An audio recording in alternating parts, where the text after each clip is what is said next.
Hello friends, welcome to Srushti's kitchen. ಇವತ್ತಿನ ರೆಸಿಪಿಯಲ್ಲಿ mushroom gravy ಹೇಗೆ ಮಾಡೋದಂತ ನೋಡೋಣ. ಈ ಶ್ರಾವಣ ಮಾಸದಲ್ಲಿ ಚಿಕನ್ ಪ್ರಿಯರಿಗೋಸ್ಕರ ಈ ಗ್ರೇವಿ ಅಂತಲೇ ಹೇಳ್ಬೋದು. ಒಂದು ತಿಂಗಳು ತಿನ್ನೋ ಹಾಗಿಲ್ಲ. ಚಿಕನ್ ಪ್ರಿಯರಿಗಂತೂ ಚಿಕನ್ ಬಿಡೋಕ್ಕಾಗಲ್ಲ ಅಂಥವರು ಈ ರೀತಿಯಾಗಿ ಗ್ರೇವಿ ಮಾಡ್ಕೊಂಡು ತಿನ್ನಿ. ನಾನು ಯಾವುದೇ ಚಿಕನ್ ಮಟನ್ ಗ್ರೇವಿ ಕಡಿಮೆ ಇಲ್ಲ ಅನ್ನತ್ತೆ. ಈ ಗ್ರೇವಿ ಚಪಾತಿ ಪೂರಿ ಎಲ್ಲದಕ್ಕೂ ಪರ್ಫೆಕ್ಟಾಗಿ ಸೂಟ್ ಆಗುತ್ತೆ. ಈಗ ನೋಡಿ ಫ್ರೆಂಡ್ಸ್, ಈ ರೆಸಿಪಿನ ಮಾಡಲಿಕ್ಕೆ ನಾನಿಲ್ಲಿ ಒಂದು 200 ಗ್ರಾಮಷ್ಟು ಮಶ್ರೂಮ್ ತೊಗೊಂಡಿದ್ದೀನಿ. ಈಗ ಒಂದು ಮಸಾಲ ಪೇಸ್ಟ್ ರೆಡಿ ಮಾಡಲಿಕ್ಕೆ ಸ್ವಲ್ಪ ಕೊಬ್ಬರಿ, 2 ಟೊಮೆಟೊ, ಚಕ್ಕೆ ಲವಂಗ, ಏಲಕ್ಕಿನ ತೊಗೊಂಡಿದ್ದೀನಿ. ಈಗ ಕೊಬ್ಬರಿ ಮತ್ತು ಟೊಮೆಟೊನ ಈ ರೀತಿ ಕಟ್ ಮಾಡಿ ಮಿಕ್ಸಿ ಜಾರ್ಗೆ ಸೇರಿಸ್ಕೊಂಡು ಇದನ್ನು ಮಸಾಲ ಪೇಸ್ಟ್ ಮಾಡಿ ಪಕ್ಕಕ್ಕೆ ಇಟ್ಬಿಡೋಣ. ಈಗ ಸ್ಟವ್ ಮೇಲೆ ಒಂದು ಪಾತ್ರೆ ಇಟ್ಟು 1 ಟೇಬಲ್ ಸ್ಪೂನಷ್ಟು ಎಣ್ಣೆ ಸೇರಿಸ್ಕೊಳ್ತಾ ಇದ್ದೀನಿ. ಎಣ್ಣೆ ಬಿಸಿ ಆದಮೇಲೆ ಇದಕ್ಕೆ ಸ್ವಲ್ಪ ಜೀರಿಗೆಯನ್ನು ಹಾಕ್ಕೊಂಡು ಹಾಗೆ ಒಂದು 2 ಲವಂಗ ರುಬ್ಲಿಕ್ಕೂ ಹಾಕಿದ್ದೀವಲ್ಲ, ಅದಕ್ಕೆ 2 ಲವಂಗನ ಒಗ್ಗರಣೆಗೆ ಹಾಕ್ತಾ ಇದ್ದೀನಿ. ಈಗ ಸಣ್ಣದಾಗಿ ಹಚ್ಚಿರೋವಂಥ ದೊಡ್ಡ ಸೈಜ್ದು ಒಂದು ಈರುಳ್ಳಿನ ತೊಗೊಂಡಿದ್ದೀನಿ. ಈರುಳ್ಳಿ ಚೆನ್ನಾಗಿ ಫ್ರೈ ಆಗೋವರೆಗೂ ಇದನ್ನು ಫ್ರೈ ಮಾಡ್ಕೊಳ್ಳಿ. ಅದರ ಕಲರ್ ಎಲ್ಲ ಸ್ವಲ್ಪ ಬದಲಾಗಲಿ. ಈಗ ಇದಕ್ಕೆ ಉದ್ದ ಸೀಳಿರುವಂಥ 2 ಹಸಿರು ಮೆಣಸಿನ್ಕಾಯಿ ಹಾಗೇನೆ ಒಂದು ಸ್ವಲ್ಪ ಜಿಂಜರ್ ಗಾರ್ಲಿಕ್ ಪೇಸ್ಟನ್ನು ಸಹ ಹಾಕಿ ಅದರ ಹಸಿ ವಾಸನೆ ಹೋಗೋವರೆಗೂ ಇದನ್ನು ಚೆನ್ನಾಗಿ ಫ್ರೈ ಮಾಡ್ಕೊಳ್ತಾ ಇದ್ದೀನಿ.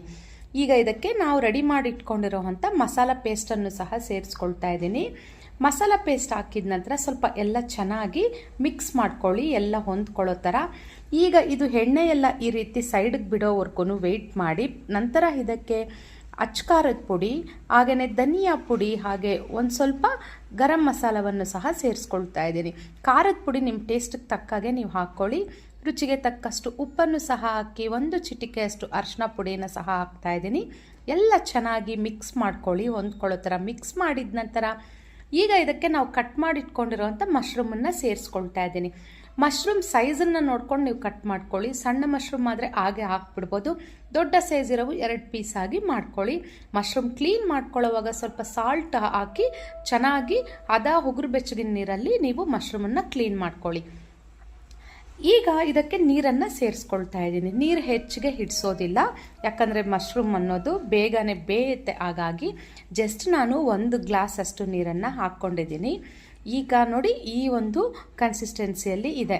ಇದನ್ನು ಒಂದು 7 ರಿಂದ 10 ನಿಮಿಷಗಳ ಕಾಲ ಸ್ಟವ್ ಮೀಡಿಯಂ ಫ್ಲೇಮಲ್ಲಿ ಇಟ್ಕೊಂಡು ಇದನ್ನು ನಾವು ಕುದಿಸ್ಕೊಳ್ಳೋಣ ಈ ಗ್ರೇವಿನ. ಈಗ ನೋಡಿ ಪರ್ಫೆಕ್ಟಾಗಿ ಸೆಟ್ ಆಗಿದೆ. ತುಂಬ ನೀರಾಗೂ ಇಲ್ಲ, ತುಂಬ ಗಟ್ಟಿಯಾಗೂ ಇಲ್ಲ. ಕೊನೆಯಲ್ಲಿ ಸಣ್ಣದಾಗಿ ಹಚ್ಚಿ ಇಟ್ಕೊಂಡಿರೋವಂಥ ಕೊತ್ತಂಬರಿ ಸೊಪ್ಪಿಂದ ಗಾರ್ನಿಷ್ ಮಾಡಿಕೊಂಡ್ರೆ ರುಚಿಯಾದ ಮಶ್ರೂಮ್ ಗ್ರೇವಿ ಅಂತೂ ರೆಡಿ. ಚಪಾತಿ, ರೋಟಿ, ಪೂರಿ ಹೊಟ್ಟಿಗೆ ಸಖತ್ ಟೇಸ್ಟಿಯಾಗಿರುತ್ತೆ. ನಾನು ಹೇಳಿದ್ನಲ್ಲ, ನಾನ್ ವೆಜ್ ಪ್ರಿಯರಿಗೋಸ್ಕರನೇ ಇದು ಅಂತ. ಈ ರೆಸಿಪಿ ಇಷ್ಟ ಆಗಿದ್ದಲ್ಲಿ ನನ್ನ ಚಾನಲ್ಗೆ ಲೈಕ್ ಮಾಡಿ, ಶೇರ್ ಮಾಡಿ, ಸಬ್ಸ್ಕ್ರೈಬ್ ಮಾಡಿ.